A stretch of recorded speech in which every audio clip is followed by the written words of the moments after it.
What's the difference between statically and dynamically typed languages? Are you curious about it? Get ready to find out, as it's the purpose of this episode. Also, we're going to see which type of programming languages is suitable for which type of projects. Finally, we'll see some examples of statically and dynamically typed languages. Let's start with the basics.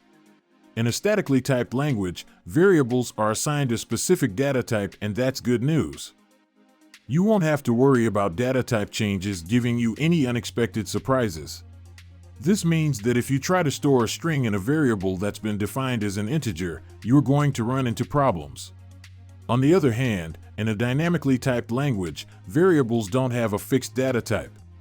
This means that you can store any type of data in a variable, and the language will figure out how to handle it.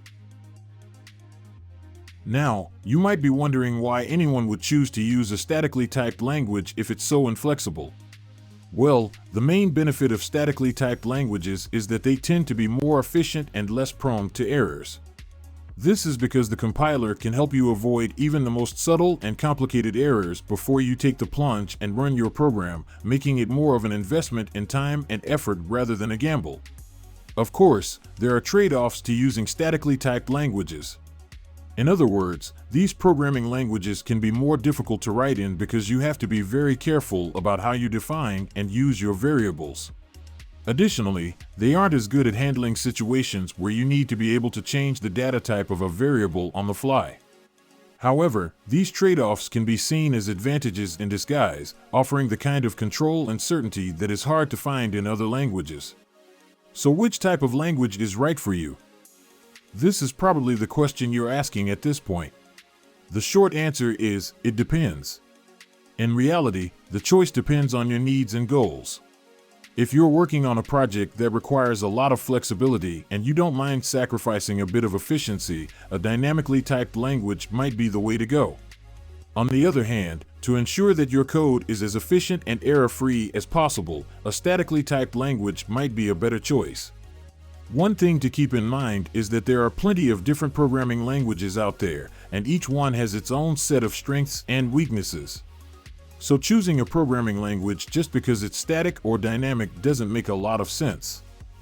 There are other things to consider as well. It is crucial to do your research and select the language that best suits your project. Some examples of popular static programming languages are Java, Haskell, C, C++, C#, Scala, Kotlin, Fortran, Go, Pascal, and Swift. The most popular dynamic programming languages are JavaScript, Lisp, Perl, PHP, Python, and Ruby. Nowadays, many dynamically typed languages have adopted some form of optional static typing. Think about TypeScript for JS developers, for example. Static type checking for Ruby. Or MyPy for Python. That's all for this episode from the 5 Minutes Programming Show. If you have any questions or want to learn more, feel free to leave a comment. We hope this has helped clear up any confusion you had about the difference between statically and dynamically typed languages.